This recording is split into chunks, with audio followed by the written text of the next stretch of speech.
Wow. Hi, Julie. Hi, Steve. Hi, everybody. How's it going today? Julie is our co-host today. You and Sydney swap off because you couldn't each dedicate every Sunday.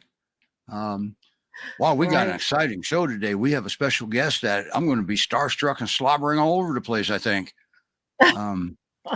She's pretty down to earth. Anybody that dedicates their life to the dogs, no matter what the reason, and earns a living by it is all right in my book.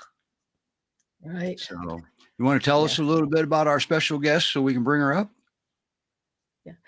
Today, Dr. Mead will be joining us. She's with Integrated Arts. She has a practice that is solely dedicated to rehabilitation for dogs, not just dogs but dogs that have any type of orthopedic issues. And I know she's been instrumental for me with Strudel, who had his surgery, and he still continues to see her and loves her and can't wait to get into the car to go see her every couple of weeks. Wow. Well, let's bring her up. Let's meet her. Hi, Dr. Mead. Hello there. I'm Steve. Hey, Dr. Mead. Hi, Steve. Wow. You do some amazing things down there, don't you? I like to think so, yes. I poked around your website. I hope you don't mind. As a matter of fact, for those of you interested, there's her website. All right.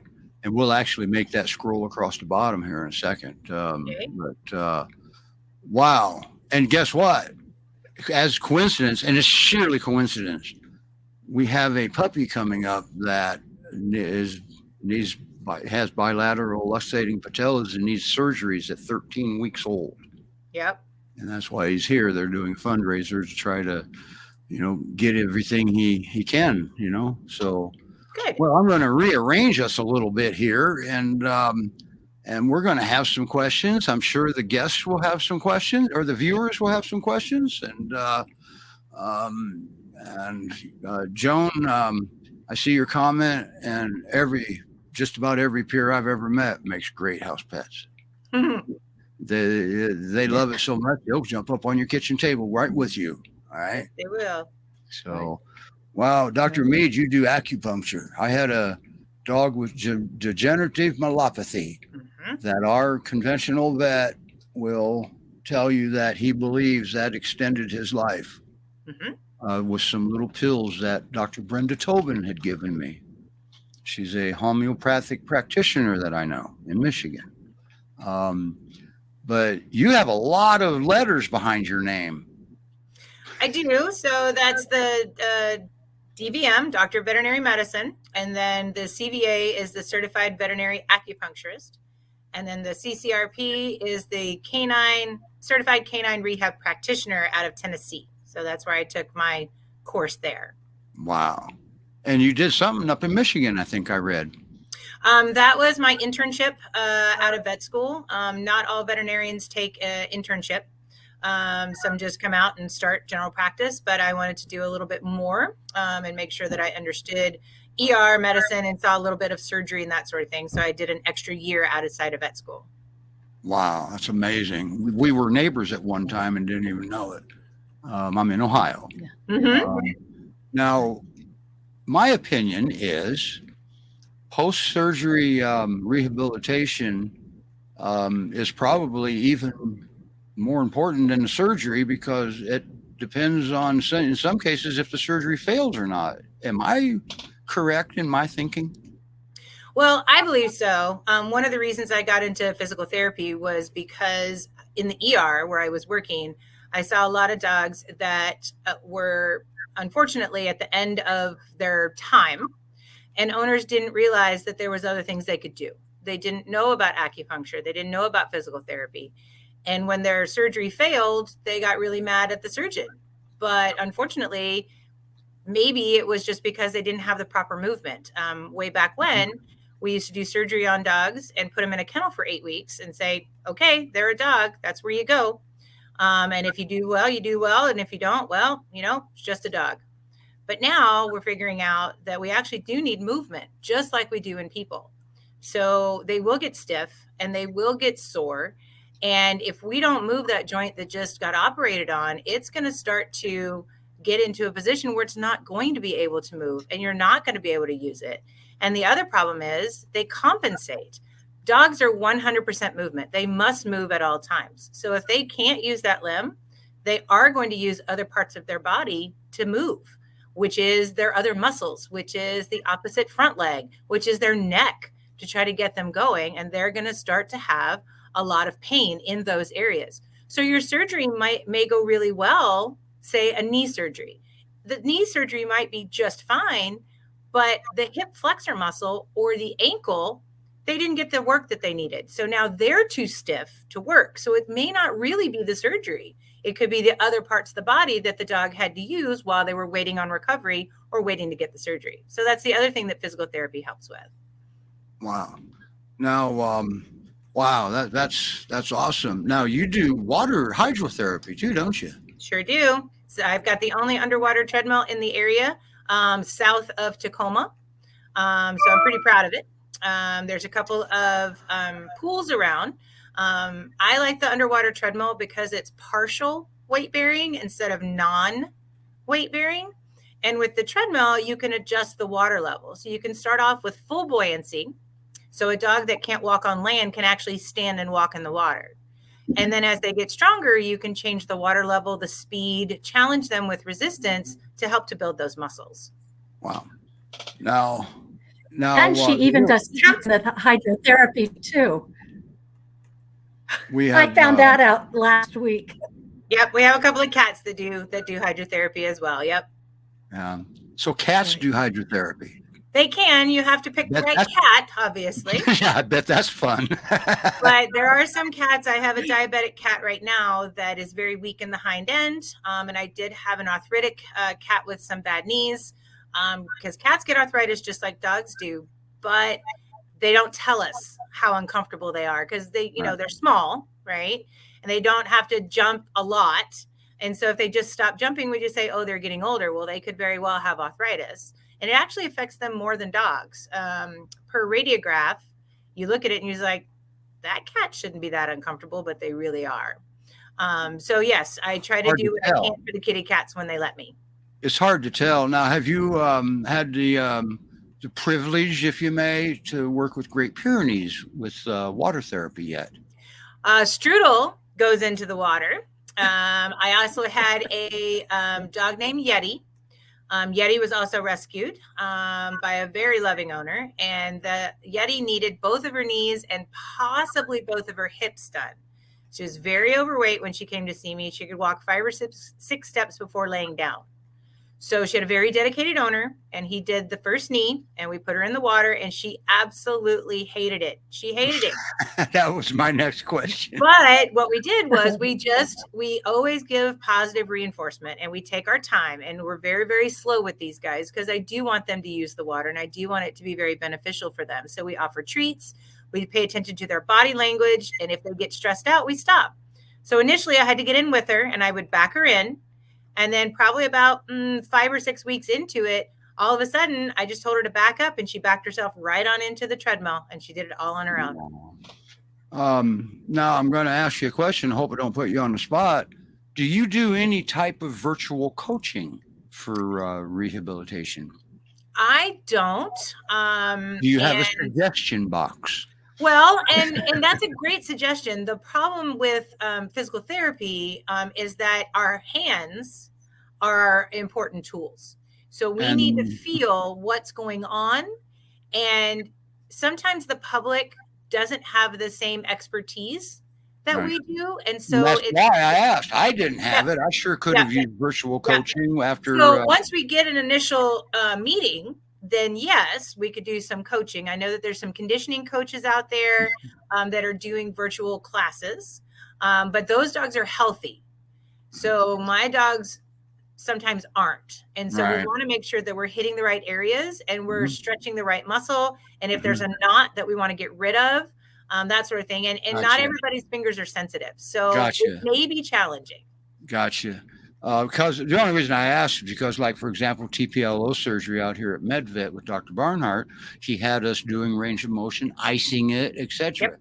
I sure could have used somebody kind of looking over my shoulder for that. Absolutely. Yep. And those are challenging situations. They do have videos online, of course. Yeah.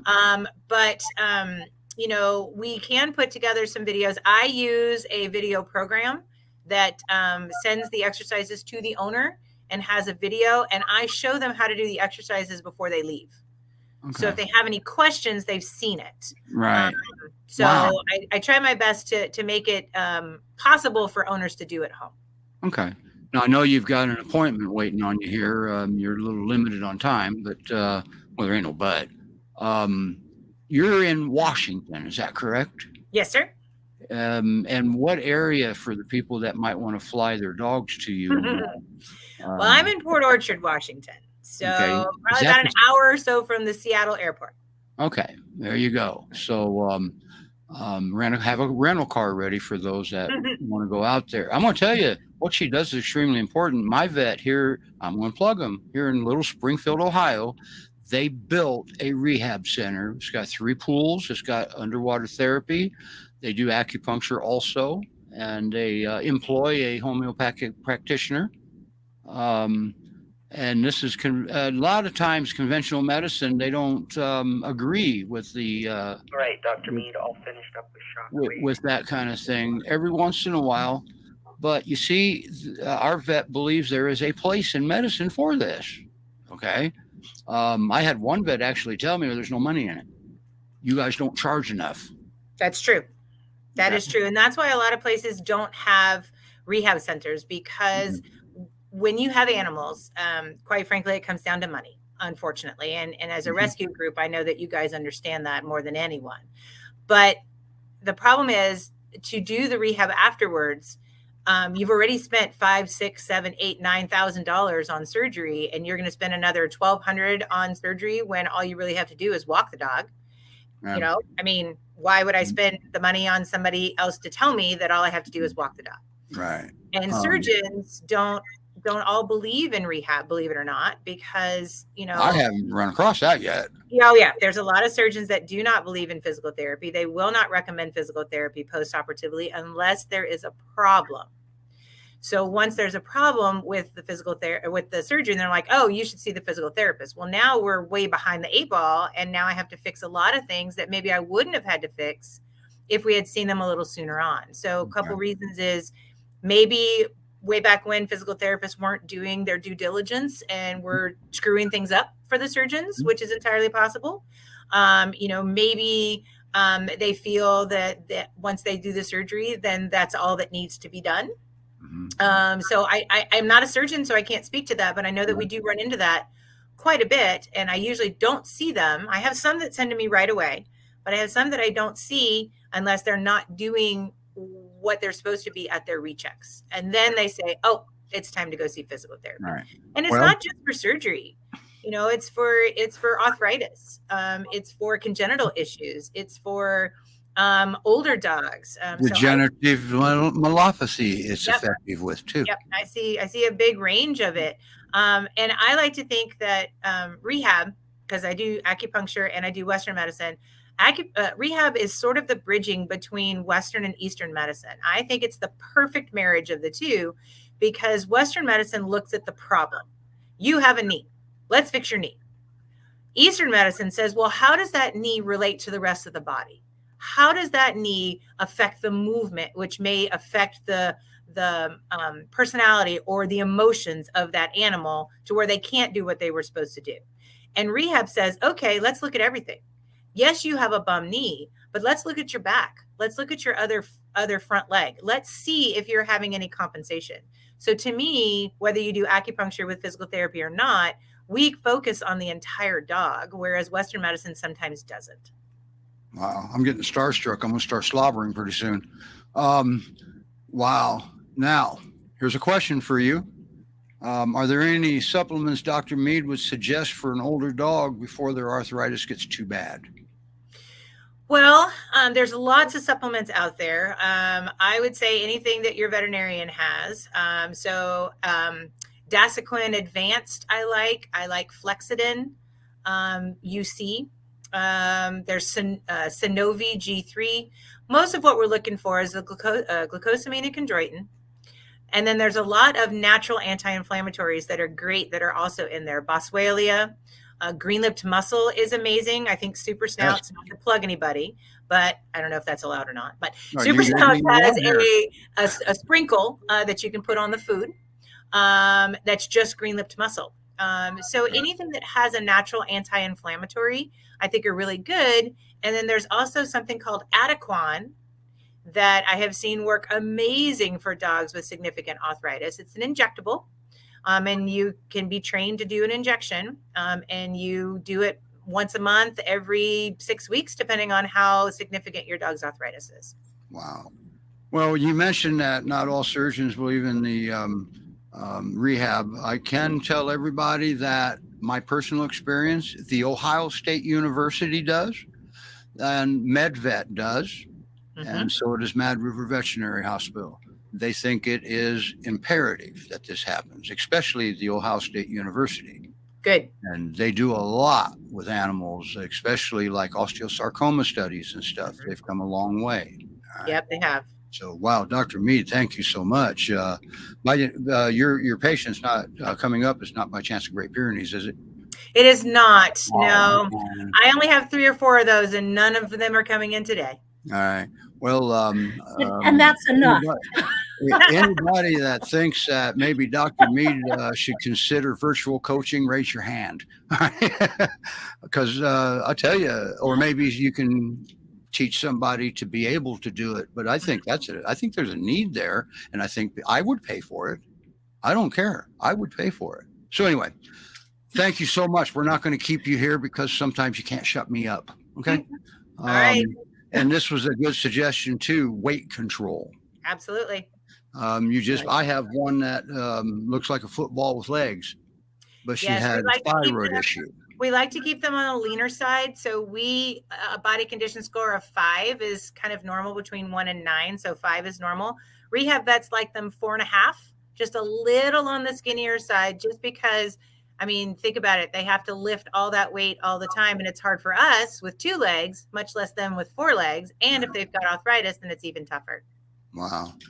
Wow. Thank you so much for coming on here. Hopefully, maybe you can come back from time to time, and that would be great. I'm starting to stutter, Julie. Help. I would love to.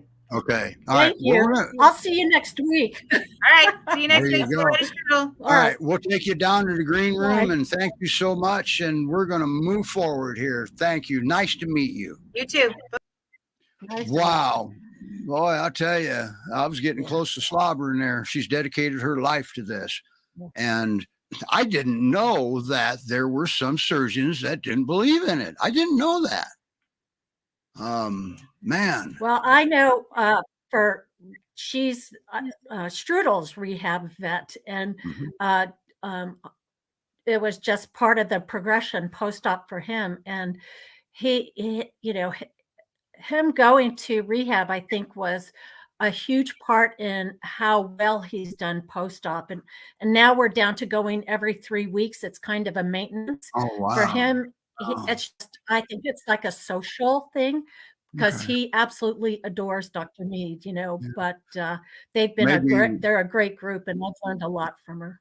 Maybe if we can get her to come back on, and I was going to ask her, but we didn't have much time, what kind of pricing it was. And I don't want you to go into that because it probably varies for situation to situation. Okay. But I'll tell you, it's very reasonable. I was going to say it's not expensive. I do know that. No, all right. We got to move forward. We still got more show left, but we got time. And that being said, boy, we got some, man, we've got some good dogs down here too. I mean, we've got Elio, we've got Jerry down there, and we've got a special guest. The dog's not in rescue. Well, I don't know. I'll just give you a little hint here. We're gonna bring Ang up. Ang has a problem, and hi, Rebecca. Hi, I'm here. All right, little Ang. He's got a little bit of a story behind him now, doesn't he? Yeah, he was quite the surprise. Okay, now he's not in rescue, is he? No, and we're trying to keep him out of rescue. Right. So how did you acquire him? So someone had posted him, and we were pretty concerned about where he would end up. He had already had 2 other owners prior to me, not counting his original home. At what age? 8 weeks. So we got him at 9 weeks. So we're his 4th home if you count his original. Don't take a dog away from their mother. As a matter of fact, most states have the law that dictates this before 8 weeks. Okay. He had 3 homes already, and he was just 8 weeks. Right. Yep. I have no idea when he was actually taken. In fact, a lot of his history was like the shots didn't look credible. All right. So, and we're going to assume the breeding wasn't the greatest because you're here for a reason, aren't you? yes. So we took him to the ER vet 3 days in because he was vomiting with diarrhea. And I watched the owner previous to me put him on the ground when he didn't have all his shots. So I was concerned about parvo. And at that visit, they found that he had bilateral luxating patellas. And we've been to I can't even say how many consults at this point. But it was confirmed. And one of them is stage 3, which is the one that they are more concerned about. So they want to do a soft tissue surgery right now. And we're just not in the position for this. We weren't expecting to do all this. Excuse me 1 second, Rebecca. Let's look at that. This dog needs knee surgery at 13 weeks old. Right. Yes. They said it's hereditary. So no one can expect that one. Right. Yeah. So it's really unfortunate. Dog. Well, go ahead. I'm sorry. Oh, no, I just said it was really unfortunate that he's in this condition at his age. And you have a Great Pyrenees now, it appears. Either that or you saved another one. No, that's Appa, and he's 16 months, and him and Aang are very close. They snuggle at night and play together, as you can see. So now they did have a rescue to step up and take him. And once a dog goes into rescue, then you don't know what's happening. But, rescues are doing what they can for the dogs. Okay. Make no mistake. Mm-hmm. But here's the problem. That little stinker right there and the other bigger stinker, they probably shouldn't be separated at this point from a behavior standpoint. They kind of bonded. And Appa was, when we knew this coming in, that he was desperate for another dog, because anytime you have a puppy, you should have another dog for a puppy. And right now, this is more than mentoring Aang. So that leads up to another little bitty problem. How much is the surgery? Never mind, I can answer that. You got a good price, though, because a California rescue actually set you up with a discount, didn't they? Yes. So they referred us to their surgeon that they use. And he was nice enough to see us because they're only accepting on referrals. They're not taking new patients. Previous to this, we had gotten much higher quotes than this. Right. $4,055, right? Yeah. And Aang has a fundraiser going. And it's scrolling across the bottom. I will put the fundraiser in the comments if you would like to help Aang and Rebecca stay in his home, because she'll have, I don't know about you guys, but I can't afford $4,000, especially, something that is unplanned. Okay. Not many of us can. So she started a fundraiser, and it's, if you guys have an extra dollar or two, she would highly appreciate it if you were able to help her. And she keeps everybody updated on her fundraiser. And it's actually not doing too bad. You're getting close, aren't you, Rebecca? We are. I'm really hopeful. We have it scheduled for January 20th, and I'm hoping we can raise the funds before his procedure there. Okay. How much is left to raise at this point?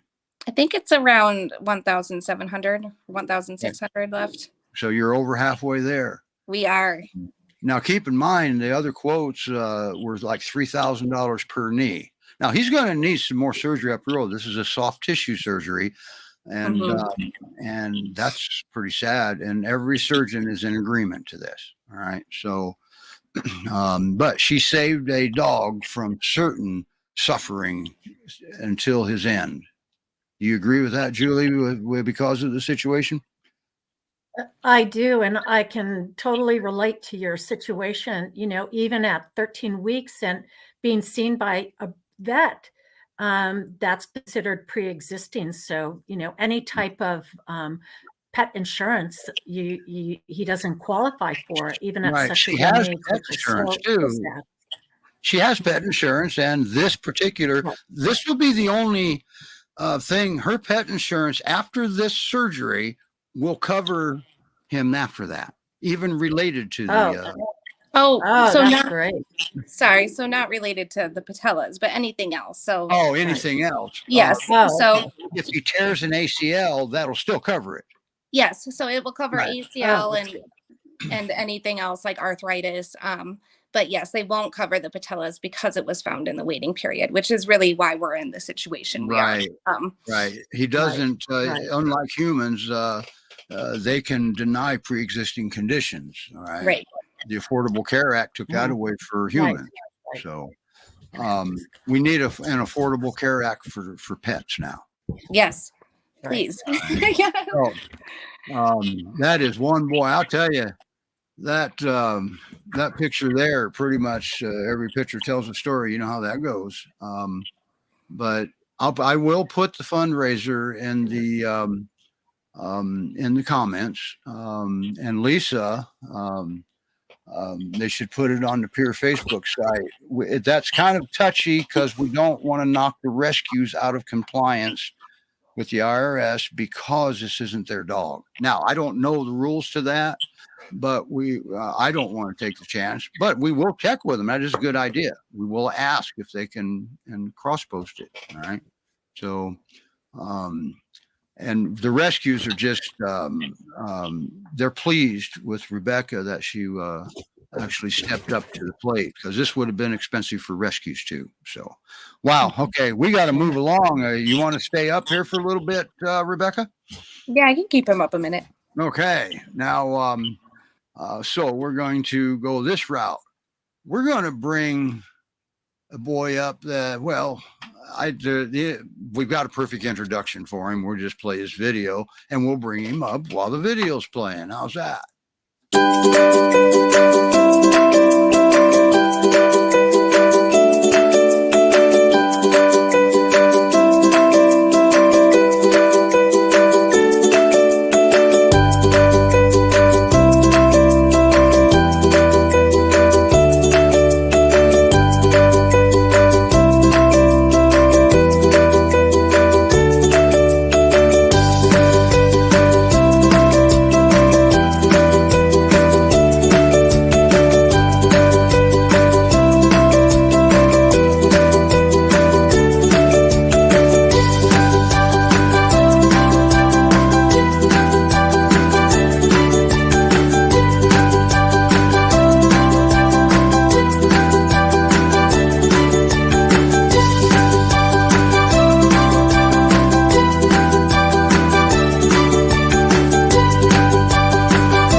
And there he is.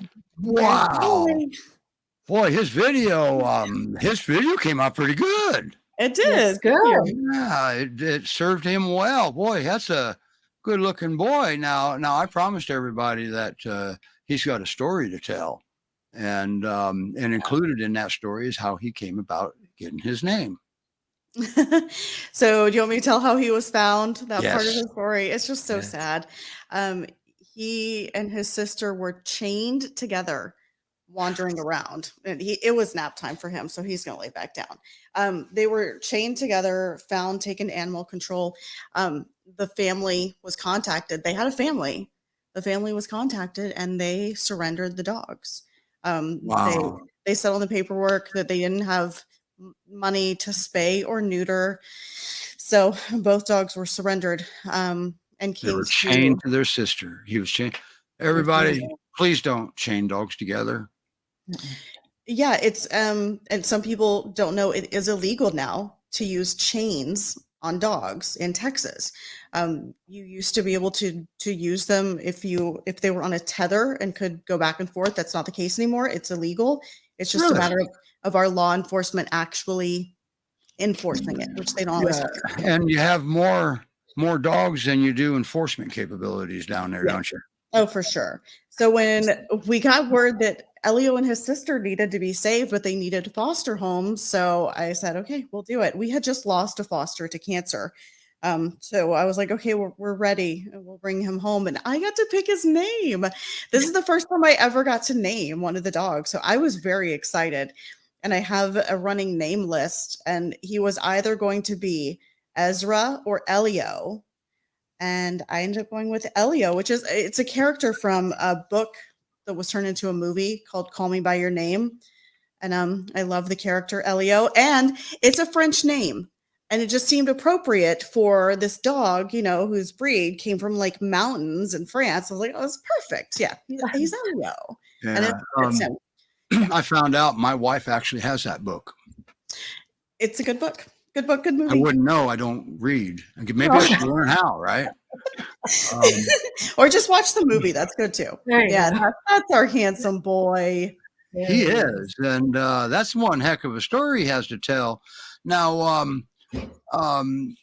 he had a little bit of trouble warming up to your husband, whom created some confusion in the first wording of the video. And thank goodness we have help on those videos because your husband, what's his name? His name is Foster. See the confusion capabilities? Right. Yeah. So when Foster fosters, it gets a little confusing. So we have a comment here. What's it? Julia says he's very, very handsome. Julia is in Ohio, and she has saved many, many dogs. Now, we have two questions that are the same. What happened to his sister? So unfortunately, we couldn't take in both dogs. As you see, we have our own back here. So we were limited on space, and it was the same case for the other foster. So they were split up into two different foster homes. But they both came into rescue. Yeah, but they both came into rescue. Okay. So her foster family failed and adopted her. Oh, so she's adopted. Yeah, I believe He's jealous about that. She goes by Annie now. Annie. They're identical, except that Annie is a little smaller. He's a big boy. He was underweight when he came in. So I don't know how much he weighs now. He was under 70 pounds. So yeah, I'm sure he should be closer to like 85 at least. So he eats really, really well. He's gaining weight really well. I mean, you could just like see the fur, of course, over where like his hip bones were when he came in. So look at him now. Yeah, his family was not caring for him at all. His hair was very matted. So now he lets me brush. I had to, sorry. No, it's okay. He's such a funny boy, but he lets me brush him and he uses the peer paw all the time. Now, yeah. Do you have written, assembly instructions? God, that shot. It cracked me up because I was going to take that picture and all I could see from behind the sofa were his 2 feet sticking up like this. He lays like that all the time. It just amazes me how they do that. He's so stunning. I wish he would wake up right now, but he's really hardcore sleeping. I mean, that's part of the deal. Come here. That's part of it. He wants to be able to take a nap anytime he feels like it And he because can. he can. Yeah. And he's got so many places to choose from now. He loves to be pet so much. He loves Yeah. affection. So he can sleep on the floor is like tile. He loves that because it's cold. But he took to the couch very well. I'm really not sure that he had been inside a house before we brought him home. He acted very unsure about walking in the door. He was like, I don't think I'm supposed to do that. But he did eventually, and he has taken to it really well. So he's conquered that. He's pretty much conquered everything Yeah. that you've given him. Now, didn't he have a problem with your husband in the beginning? He did. He was very scared of Wow. him. So he's talking big time. Yeah. It's he keeps putting his paw up for me to keep petting. Yeah, he was just definitely afraid of him. And And especially your husband took care of that problem. yeah, they're so much better now. They love each other. But especially if my husband had food, that would definitely be a big one. Or if he was startled when my husband would come home from work at night, Elio would just go nuts. Who are you? What are you doing in the house? He doesn't do that anymore. Now he just gets very excited that Foster is home. Yeah. It's amazing what a soft touch, how far that can go. Oh yeah, especially with this boy, because you can just tell he's been through some things. Serena kind of likes you there a little bit with your abilities. She says you're a wonderful foster mommy and brings the best out in the dogs she cares for. Thank you. I love them all. Yeah. Now, what kind of home do you think he needs? He loves to play with our dog Percy. So definitely he needs another dog to play with, especially because he was bonded to his sister and he likes to have that. He does well in the house. Like I work from home mostly, but he does do well in the house by himself. He is house trained. He's met some kids in the neighborhood before and has been fine with them. But we don't have children in the house. What about cats? He's fine with our cats. Yeah, we have cats. So you got the perfect pair. Yeah, he's fine with them. One of the cats is laying next to him right now. You need to write those assembly instructions, don't you? I know, you can see his feet up in the air. One of our cats likes the dogs more than he likes us, and will go and give like the headbutt, which is like cat for I love you, and he kind of doesn't know what to do with that, but he doesn't have a problem with it. He's just like, why aren't you touching my face? Have you ever been around small dogs? Not that I know of. We only have the other peer, so I've never had him around any small dogs. So if somebody had a small dog, we'd have to investigate. Yeah, they would need to meet and see how they do. I've never seen Elio have a problem with another dog when we're out walking or anything. We just haven't had that experience. What with his person? Nobody knows him better than you and your husband. How do you think he would do with smaller dogs? I imagine he would be okay. Okay, that would be my guess. Yeah, I think he would be okay as long as he can learn to play small for them. How about if he figures out what that even is? Right. Yeah, I mean, he doesn't try to play with the cats, which is great. But our dog tries to play with the cats, which they don't. They're not into that. I think he'd be okay. He really is a very good boy. He just needs love and patience at the beginning while he learns that he is safe. Great Pyrenees Rescue Society.org. Elio has his own webpage, and the address is scrolling across the bottom, or you can go to Great Pyrenees Rescue Society.org and just go to Adoptable Dogs and look him up. Either way, look at him, and he's white. Imagine that. He's Great Pyrenees. It's white. Yeah. Well, he sure is a special boy. He sure does appreciate what he's got now, doesn't he? He definitely does. He absolutely loves and adores us and Percy. And his new life. He got a new name, new life, and he's liking it. He's a very happy boy now. So I'll tell you what, whoever adopts Elio is going to hit the jackpot here. There, you'd be getting a very good dog and one who will love you, just adore you. Julie, do you have any questions? How old is he? He was about 2 when he was found. We've had him for 4 months, so he's still around like that 2.5-ish. He's a fairly young boy. Okay. And what do you tell somebody that says that, I don't know if I can have a big dog like that. I don't know if I can control him. I know what I would say. Well, if you don't think you can, well, then let's go get a pug.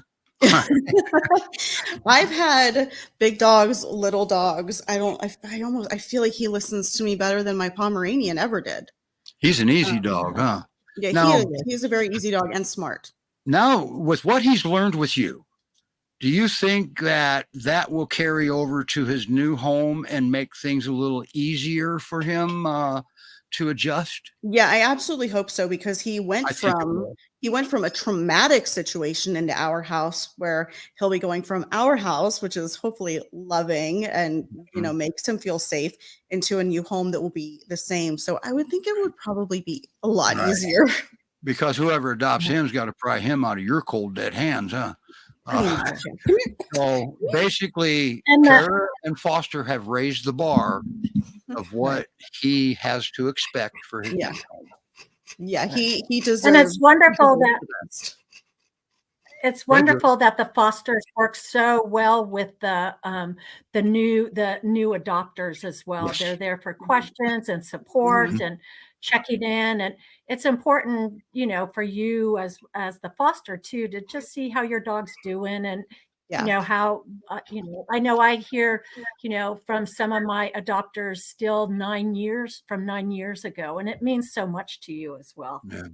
Oh, absolutely. Yeah, I like And- to keep up with our foster dogs, our previous fosters, to see how they're doing. And any dog you bring into your new home, always remember it kind of upsets the entire dynamic. Yeah. Your dogs, your cats, you, your husbands, your kids, it upsets everything. So don't just throw your new dog to the wolves and let him figure it out on his own, because this is a Great Pyrenees. You may not like the way he figures it out on his own. Give him the knowledge. He's not going to know the rules. Don't force him to obey and comply. Just help him through it. That's all. He's not given a hard time. He's having a hard time. Yeah. He learns really well, really quickly. He picks things up. That's awesome. Wow, Kara, thanks for putting yourself out here and bringing him up and sitting there. What'd you think, Dr. Mead? That's pretty cool, huh? Yeah, that was great. And our dog has been through water therapy with a treadmill. He didn't like it much either, but it was really helpful. Yes, it was. And it made a world of absolutely. Yeah. Okay, we're going to move on. We got us another one, and we don't save best for last because they're all the best. Okay. Now, we didn't have a video for him because, well, he didn't need one. All right. Can you stay up with us, Kara, or do you need to leave? I probably actually do need to go, so I will take you bid all down. farewell. Thank you for bringing Thank you, Kara. Elio up, and I'll take you back down to the green room so you can exit gracefully. All right. Bye now. Hi, Kevin. How's it going? Oh, it's going pretty good. I don't see any dogs. He is There he is. over there. There he is. Let's see. Oh, yeah. Oh, looky there. He is he's kind of a lazy bones right now, and he's also a little mad because he's up here for this and he hears our other peers outside having fun. So I think he's kind of mad at me. He's like, why can I be out there? But Now, I had a little situation when Serena suggested you. I didn't know which one was the dog and which one's the human, because your name is Kevin, and what's his name? so his name, they wanted to give him the name Jerry because we were calling him Old Boy because oh, you pawing my chair? When we found him, I'll get into the story. He looked a lot older than he was, but they said Jerry's a nice name, and he kind of gives off Jerry vibes. That's a fitting name for him. But Yeah, well, I mean, that look at was that picture. How old would you say he is? I'd say about 15, 20. that was him. Yeah, like I said, in the picture. So it's like the picture only tells half the story. I mean, when he was walking up our driveway, is kind of just that slow bumbling walk. Wait a minute. Walking up your driveway. Wait a minute. Maybe you should elaborate on that a little bit. Oh yeah. So he came into the rescue through us. He wandered up our driveway just one day. We looked out the window and we saw this dog walking up and down our street. So, got like a treat and we're like, hey, come see. And, brought him in our backyard and he ate the treat and then pretty much kept his distance from us. If we went to go pet him, he'd walk to the other side of the patio. Never outwardly aggressive, but just fearful. He didn't want to deal with us. So he just showed up. Mm-hmm. How did you know to call the Great Pyrenees Rescue Society? So we have 2 dogs through Great Pyrenees Rescue Society. We have Freya, who is known as Wilma in the rescue, and then we got Nikki from the End Litter about 2 years ago. And so when we saw a peer wander up our driveway, it's like, we know exactly who to call. This is awesome. So you're like a dog magnet, or did he wander up driveway because you already had Great Pyrenees there? It could be both. Like I said, I've lived in this house. I bought this house for my parents, so I've been living here my whole life. We've had, I don't know how many dogs wander up our driveway. I mean, we've had like 4 of them that we've kept as pets. We've found some of them wander up our driveway and we find them in the neighborhood an hour later. I mean, dogs are just attracted to our house, I guess. Okay, based off that picture, now, how old did the vet think he was? They gave him an estimate. They said he's probably around 5, maybe 6 years old. Wow. So yeah, when we brought him in like that, we were expecting kind of like you said, it's like, all right, he's probably, a senior dog, maybe like 8 to 10. They're like, no, and there he is, all cleaned up, fresh back. He's all spiffed up there, isn't he? Mm-hmm. Yeah, that was him right after the groomer. So there you have it. Jerry's about 5. Now, this is an educated guess. Is that correct, Kevin? Yeah, that's what the vet said. They're like, we can't label it down exactly, but per our knowledge, this is what we would say. So that's awesome. Yeah, which I mean, sorry, senior owners, for come out here to see a senior. Sorry about that. He acts like a senior. He's a senior. He'll be about 3 years. He can be a senior. You can call him a senior if you want. He's a senior at heart. He's a little bit of a lazy bones, kind of just. Now, how does he do with your other 2 dogs? So he, at first, they would, because we had him outside when we first got him, because the other dogs were inside. They were sniffing at each other through the doors. And we were worried that, since he was a dog that wandered up, we were afraid that, he'd lash out at them, or like feel backed into a corner. So, we introduced Freya, the older one, first. They sniffed each other. That was about it. And then we let Nikki out. They all sniffed each other, let him run around the backyard. And I mean, he'll sometimes go play with them. If the other 2 are getting riled up, he'll go in there, throw a pure paw or 2, and then he'll just kind of sit down in the yard and just watch them do their own thing. He just it almost sounds like that's not the first time they sniffed through the fence. I know, right? Yeah. What about cats? So I haven't seen any. There's no cats in our neighborhood. We don't have any cats. I'm sure there's cats in our neighborhood, but we have dogs on all sides of us. So I'm pretty sure cats probably stay away from us. He's never, so we don't know how he'll react around a cat. I mean, he's seen a handful of squirrels in the yard and he just kind of stares at them. So I'm assuming, any other smaller animal, he'll look at it and then that's it. He'll just be like, all right, whatever. And like I said, even with our dogs, after he gets his 5 minutes of playtime, he just does his own thing. Wow. So it sounds like he wouldn't be too bad. What about smaller dogs? You got a neighborhood full of dogs. Are any of them smaller, or does everybody have Great Pyrenees in your neighborhood? I'm moving there if they do. I mean, that'd be pretty cool, but I'm on like walks and like even in like stores or groomers, he's interacted with dogs bigger than him, smaller than him. Like I said, he's about as easy. Like I've always been, whenever I see dogs released, I'll kind of tighten up on the leash and get ready, in case they don't like it. He leaves slack in the leash. He'll just walk up to him, sniff him. That's it. Wow. I don't know how he's so, for being as skittish as he was when we first found him, I don't know how he's so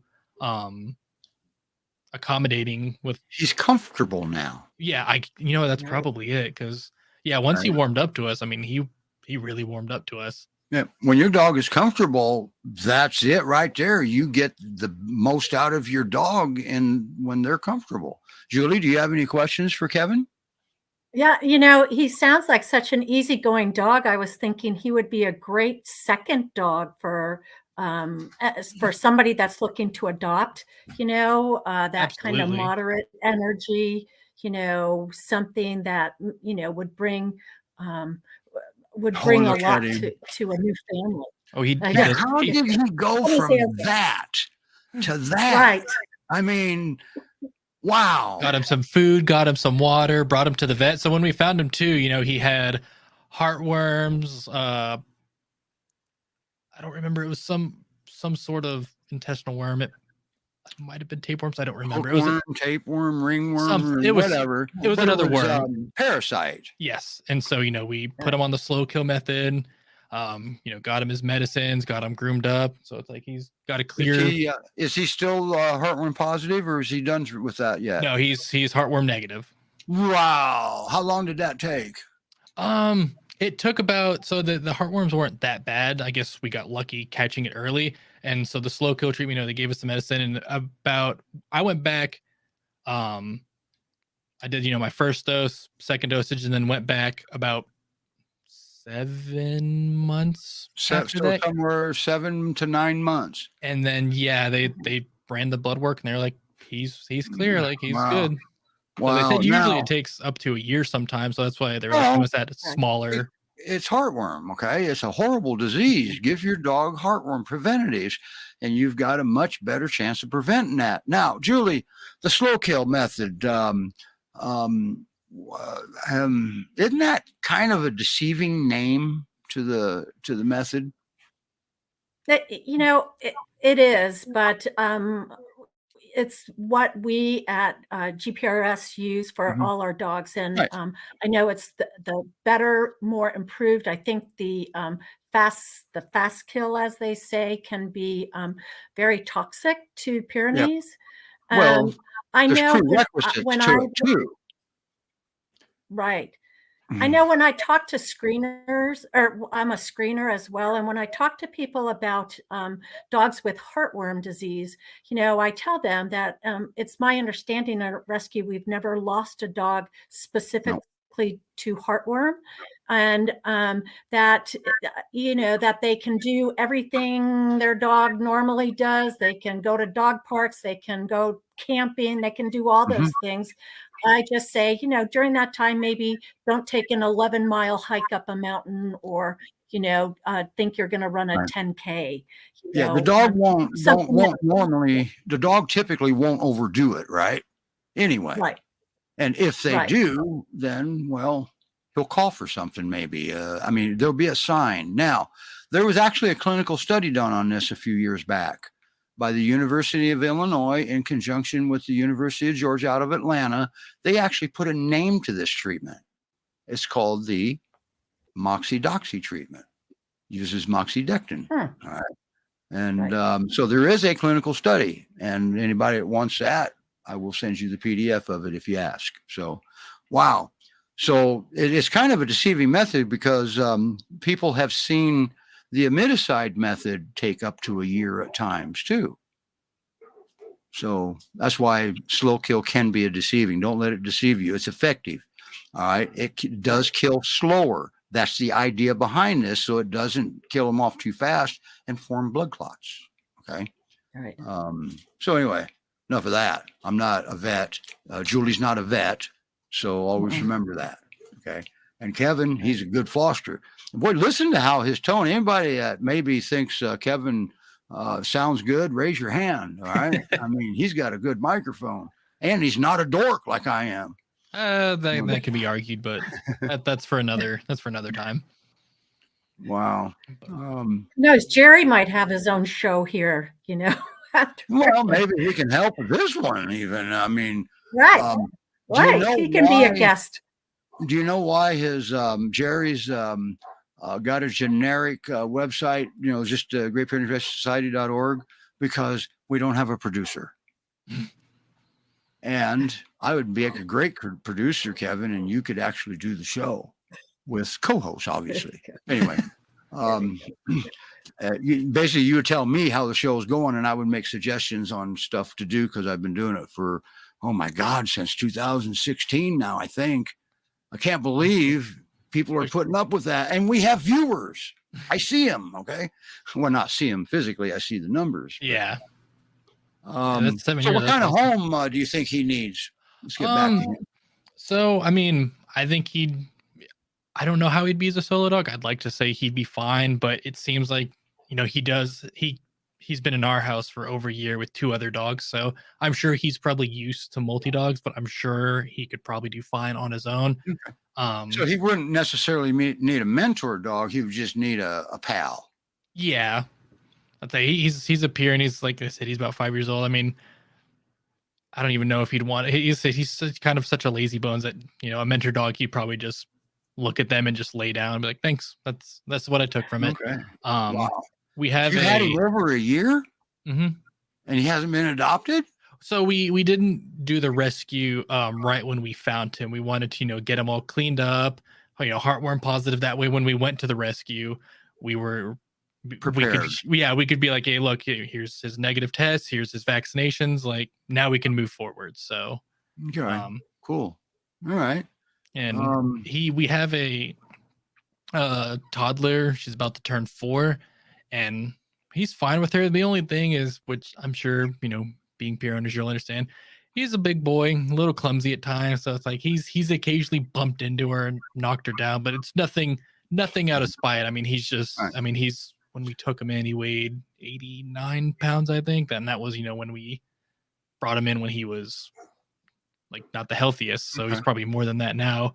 But I mean, like I said, he's a 90-pound dog. He might bump, but it's like she never, cried for me. He doesn't intentionally hurt anybody, which is true to the breed anyway. Yeah, he's a little bit of, like I said, he's a little bit of a clumsy boy at times. His only fatal flaw, and like I said, I don't know what his upbringing was, but he has a pretty big fear of water, and I don't know if.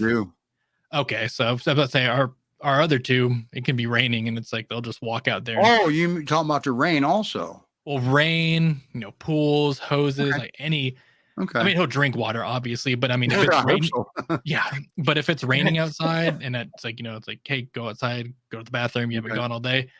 He will lock himself down at the door, and you'll either have to get behind him and push him, or just But the groomer said, they have to get him wet. They said he did well. They said he was a little skittish, so I don't know if there was something in his upbringing where maybe they like sprayed him with water, or if he got like abandoned during like a thunderstorm, it just scared him. But maybe he was a stray for a while and had to live in it and had no shelter from it. Yeah. Okay. Hang on a second. Mark, you left a comment. We're going to bring your comment up and we're going to address it. We're going to talk about it. So don't run away here.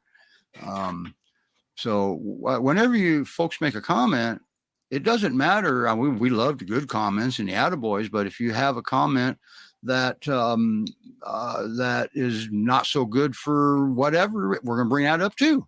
We're not prejudiced here. We address things. Okay. So anyway, wow. So he can be an only dog or a good dog, or I mean a second dog, but you prefer him to have a. I think he would do better with the second. Is that a requirement, or is that just heavily suggested? I'd say heavily suggested, because he's also fine on his own. Like, the other dogs don't want to go outside, or he doesn't want. I mean, he just. Like I said, even when he's with the other dog, he just does his own thing. He's very nonchalant. Okay. Well, see, this could fall under the category too. And those of you non-peer owners looking at maybe getting one for the first time, you won't understand it, but peer owners will. You can't own just one. You can't have just one peer. And that's a human thing, not a dog thing. So, all right. And it sounds like the word's out in Texas about Kevin's house. So that's why they keep showing. Yeah, no, I'm about to say whenever, hopefully he gets adopted soon, and then, who knows, maybe another one will wander up our driveway. There you go. Or maybe, headquarters may have another one for you. Oh, headquarters has another one for you. Oh, man. Great Pyrenees Rescue Society.org. If it's happening, that's where it's happening right now. Okay. Now we're going to bring Mark's question up. And Jerry, don't miss this guy. He is a slobbery one. You got yourself another perfect peer. A peer slobber? Oh, yeah. Unheard of, isn't it? Yeah, for people looking for peers, they have a heavy paw and they slobber, so. Okay. Now, Julie, you're a screener. Mark's tried endlessly for years to get a dog through and never an answer back. Frustrating. What have you got to say about that, Julie? Or maybe I should word that different. What could happen in a situation like that? I think there's a few things. We do have a multiple person process that they go through. Their initial the applications are initially reviewed by a certain group of volunteers, that they have criteria that we require, and I think that's listed on the website as far as when you're looking at, is a Pyrenees the dog for me, anything like that. Oh, And or and goes then spam. after that, yeah. What goes to spam? The application? Apparently, I don't know. Something goes to spam. Right. Rena's on here replying. Right. But anyway, And then after that, if they meet the criteria, they go again to volunteers. And the one thing to remember about rescues is we all are volunteers. We all have jobs and families. We try as quickly as we can to work with our applications and to find them the perfect dog.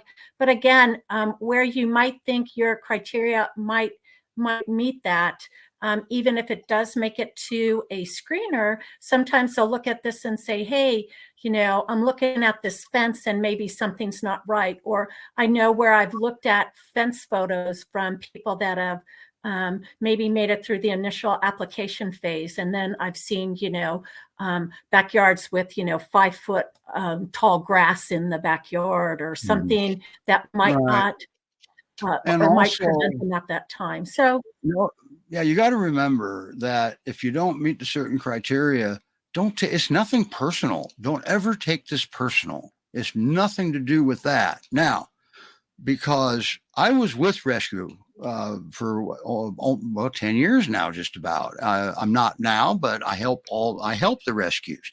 So kind of still with Rescue if you look at it that way. And let me tell you, the stuff these folks see in Rescue would make most people curl up in a corner and just lay down and never want to go outside again. You can't unsee that either. And if I had to do all over again, would I join Rescue? Probably not knowing what I saw. So always remember that these folks, they can't unsee everything they see, and they can't get everything done that they want to get done. And sometimes you slip through the cracks. Okay. But it's nothing personal. I think what Rena's saying is that all applications, whether they make it through or don't, that they're responded to. So it could be that his response is going to his spam file. It could be, yes. Or junk folder. So check there as well. What would you suggest to Mark? I do know, I'll tell everybody, you can't adopt if you don't apply. Okay. Right. So what would you suggest in this particular situation? Apply again? I think so. Or if there's a question, or if he could say, what is it about my application that's not allowing me to move forward to adopt a dog? It could be no fence. It could be a few different things. And the rescues always try to work with you. We want to get our dogs adopted to the best home. Yeah, he's saying he never got a reply. Is what he's saying. Right. So I don't know how far. Couldn't even tell him you don't have a fence because he didn't. But check your spam folder. Apply again, maybe, and then keep an eye on your spam folder. Right. Right. Or at this point, I don't know if they could go back and look at his application and then, again, somebody in the in admin or something could respond to him. Right. Kevin, that's for you. Right. That makes me feel good. We try to do a great job, and we want all our dogs adopted, and we want them to go to the best homes. So rescues are very transparent. Rescues are very transparent, which is why I brought Mark up. He had a comment and we brought it up. And I'm very satisfied with the response. Okay. That something happened. That's all. There's no one, there may not be anybody to blame here except technology, possibly. So sometimes we were better off without all of this technology. Right. And as a screener, I can also say I've had some applications, to the frustration of Melise and my other admin, where I've had them for 8 months, like working with them. It's like, okay, let's get to this next step. let's, looking for the right dog. let's find the right dog. Right. Yeah. And, for a multiple reasons. So, Right. I think that we all try to make an honest effort to help people to adopt through a rescue. Right.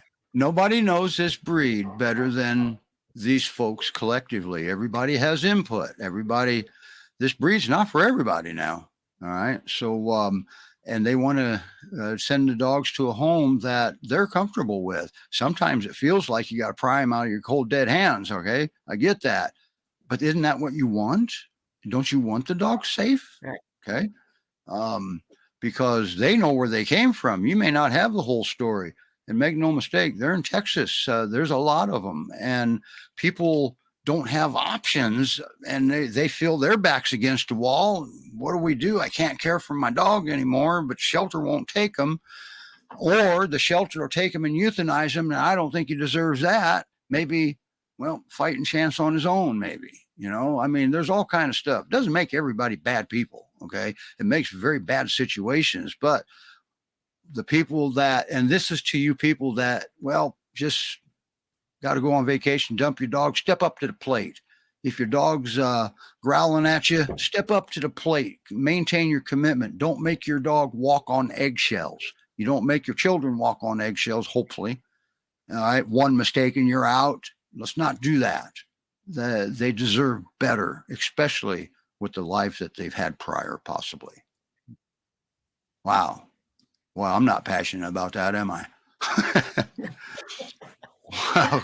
Kevin and Ang and Rebecca, look at that little puppy. If you can help the puppy, I will put the link in the comments. All right. And you don't have to. It's just a courtesy here, but they need a hand here. And Jerry, oh my goodness. How that transformation is amazing, isn't it? Yeah, it really is. Like I said, when we got him back from the groomers, we were like, this is a whole new dog. And here's the thing. I was going to say, that's like 10 pounds of dirt on there. Yeah, right. This is different. Okay, you get a dog with mange or something, you that he's going to be looking all right. This is, he didn't have any of that. Mm-hmm. That's what's so amazing. Wow. Thank you very much, Kevin. It was weird too, because it's like, when we would pet him when we first found him, his fur felt all rough and everything. It's like, yeah, that was the first thing when I went to pet him. It was really soft. And I was like, wow. I was like, oh yeah, you're like an actual dog now. You've got the soft, fluffy hair. Well, and he's asleep already. Boy, if you don't want to help the show, I want you to help me make my mic sound like that one. All right. At least. All right. Can do that. We got to go, man. We're 10 minutes overtime and we can't afford to pay Julie. All right. Or Kevin, as far as that goes. Oh, that's fine. So, wow, what a show. Boy, Dr. Mead, wasn't she fantastic? Yeah, she's hopefully she'll come back on and nice work, Julie. Julie got Dr. Mead to agree to this. I've tried. I invited an orthopedic surgeon on. I just haven't heard back yet. Now that was back in 2017. I'm still waiting. He'll answer eventually, or maybe not. So, all right, everybody. Thanks for joining us. Great Pyrenees Rescue Society. And don't forget, we've got Indy Great Pyrenees Rescue that supports our show. We've got the Great Pyrenees Rescue Montana and PYRescue and Sanctuary in Colorado. Now, they just lost a dog last week. So be gentle with them and send them your condolences if you have to. And that's why you read what you read in our countdown timer. It was in memory of Teddy Bear. I knew him as Little Bear. So, and that was a sad situation. Now the 18th, the PYRescue won't be on, but after that, they should be back with a bang. They got some puppies in, but they'll be all gone. I think they're already all adopted. They just can't leave yet. That's all. Puppies. Okay. They got to have an immune system before they can leave. So anyway, all right, everybody. Kevin, thank you for coming on. I've got your email. Thank you for having me. I do appreciate it. All right. And thank you, Julie, Steve. or Rebecca got so tired of not shutting me up. She left. Bye, everybody. See you all next week. We have Bells. It looks like a dog named Bells is one of them that's going to join us. So there you go. See you next week.